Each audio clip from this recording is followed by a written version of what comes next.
Alors, là, vous avez travaillé sans crayon, uniquement avec d'autres moyens. Quels sont ces moyens que vous avez employés pour réaliser cette nouvelle production?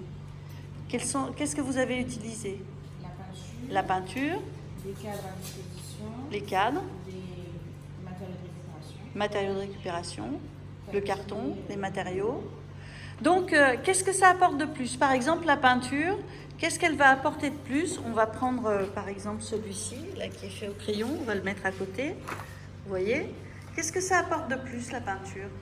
On peut enregistrer beaucoup plus de lettres. Oui. La peinture représente l'intonation dans laquelle on veut dire le nom. Alors, pourquoi la peinture traduit mieux l'expression du nom que vous voulez mettre en scène? Pourquoi la peinture, par exemple, la peinture, elle est utilisée d'une certaine manière ici, qui n'est pas la même là-bas. Donc, qu'est-ce que... Elle permet des variations de l'épaisseur et de texture. Oui, variation d'épaisseur. Alors, par exemple, pourquoi ici, c'est plus... La variation d'épaisseur, est-ce que tu peux nous en dire un peu plus? La matière est un peu plus importante ici, il y a un peu plus de relief. Il y a un peu plus de relief. Et qu'est-ce qu'on peut faire ici à la peinture qui serait pratiquement impossible? Des mélanges. Les mélanges. Vous voyez, c'est ce rouge qui se mélange à ce noir, ce jaune qui se mélange à ce noir. Et du coup, quelle est son incidence sur le son? Si on devait l'interpréter, ce nom, on le dirait comment? Il serait explosif. Il serait explosif. On peut essayer de faire un nom explosif? Allez-y. 1, 2, 3. Non! Voilà. Donc là, ici, vous avez un nom explosif. Et je ne sais pas si vous avez vu, mais le papier est disposé légèrement en biais par rapport au cadre et ça sort du cadre. Donc peut-être qu'il faudrait faire à ce moment-là, qu'est-ce qu'on devrait faire pour expliquer ce mouvement de cette voix qui sort du cadre vers la droite?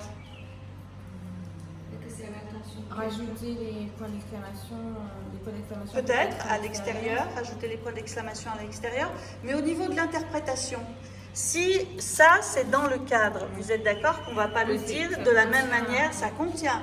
Donc on va l'interpréter dans le cadre, ça donnerait quoi? 1, 2, 3. Non! S'il sort du cadre, comme ça a été présenté au début, comment tu l'interpréterais? Non!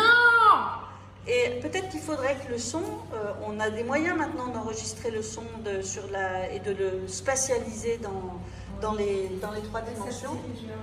Voilà, que ça se dirige de la gauche vers la droite. Oui. Alors, est-ce que tu veux essayer de le faire? Tu te mets sur la gauche, tu dis non et tu vas sur la droite. On va voir si ça change au niveau du son. En gardant le même nom. Ouais. Non! Ouais, bah oui, vous voyez, ça change tout. Donc, on peut aussi, avec une simple case, un phylactère et le mot, diriger le son dans l'espace. Là, par exemple, ici, celui-ci, il est bien contenu dans l'espace, il est statique, alors que là, vous avez un mouvement qui est suggéré. Donc, celui-ci, qu'est-ce qu'il a de particulier, de différent du précédent? C'est les hauts qui sont. Alors, les hauts, Les hauts sont en volume, En volume. avec 2 rouleaux de sopalin en hauteur. Donc, si on devait l'interpréter, 1, 2, 3. Non! Non! Ouais. Vous voyez, quelque chose... Non! Non! Oh. Enfin, je ne sais pas, il faudrait trouver quelque chose. Mais le fait d'avoir mis ces 2 hauts en volume, ça nous montre bien qu'avec la voix, il faut insister sur cette partie du mot. Mais il y a quelque chose en plus qu'on retrouve ici et là, ici aussi. Les petites taches. Alors, les petites taches, qu'est-ce que ça pourrait... Côté terreur. Il y a un côté terreur, un côté terrifiant, donc vous voyez qu'il faudrait peut-être rajouter à cette voix. Maintenant, écrit en rouge comme ça, avec les 2 hauts, vous voyez une voix plutôt grave ou aiguë? Plutôt grave. Plutôt grave. Et le précédent? Plutôt grave, je dirais. Oui, alors quelle est la plus grave des 2? Celui-ci? Pourquoi? Il y a le côté terrifiant en plus. Il y a le côté terrifiant en plus. D'accord. Celui-là, je dirais que c'est peut-être plus un cri. C'est explosif. C'est plus explosif. Vous voyez? Maintenant, si on regarde celui-ci, qui est fait avec des petits morceaux de papier, qu'est-ce que ça nous indique comme renseignement sur la voix? On dirait que c'est un peu fragile. Un peu fragile, C'est peut-être tremblant. peut-être tremblant. On peut essayer de l'interpréter? Tu peux essayer de l'interpréter? Vas-y. Non. Alors, c'est une voix plutôt aiguë ou grave? Aiguë. Vous la voyez aiguë ou grave, la voix là? Aiguë. Alors, vas-y, plus aiguë. Non. Mais on ne ressent pas assez les petites boulettes de papier. Comment on pourrait l'interpréter? Non, un truc chevrotant, vous voyez. Non, quelque chose de chevrotant. Donc vous voyez que la manière, les outils et la manière que vous avez eue de l'exprimer, ça a des incidences sur le son. On ne se le figure pas de la même manière. Et celui-ci, Lui aussi, il est sorti du cadre. lui aussi, il est sorti du cadre. Oui, mais il a quelque chose en plus. C'est l'éclair. Il y a l'éclair. Donc ça indiquerait quoi sur la manière de l'interpréter à l'oral? C'est un nom très intense. Un nom très intense. Il est violent. Il est violent. Oui. Il arrive de nulle part. Soudain. Voilà. Soudain. Voilà, c'est ça. On va faire. Tu vas l'interpréter. Je vais compter jusqu'à 3 et tu le fais quand tu sens que c'est le bon moment. 1, 2, 3. Non. D'accord. Une voix plutôt grave ou aiguë? Bah, plutôt grave que aigu, là. Mais... Alors tu vas recommencer. 1, 2, 3. Non. Voilà.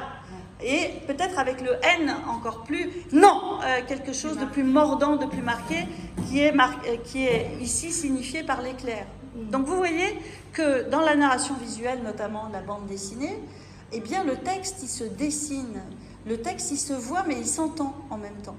D'accord? Donc là on va partir sur vous avez un premier personnage comme ça qui dit non, d'accord, avec vos codes que vous avez trouvés. Vous allez maintenant partir sur le deuxième personnage qui lui répond si. Alors au début, comment il va répondre ceci? Le premier par exemple il dit non, on va imaginer la réponse du second, encore plus intense avec le si. Et après au sol, on construira une bande dessinée où chaque case sera figurée par vos cadres et par ce que vous avez mis à l'intérieur, et ça nous fera une bande dessinée avec des noms et des si qui se répondent. D'accord? Donc vous faites chacune un si qui explose et qui soit vraiment très très très explosif.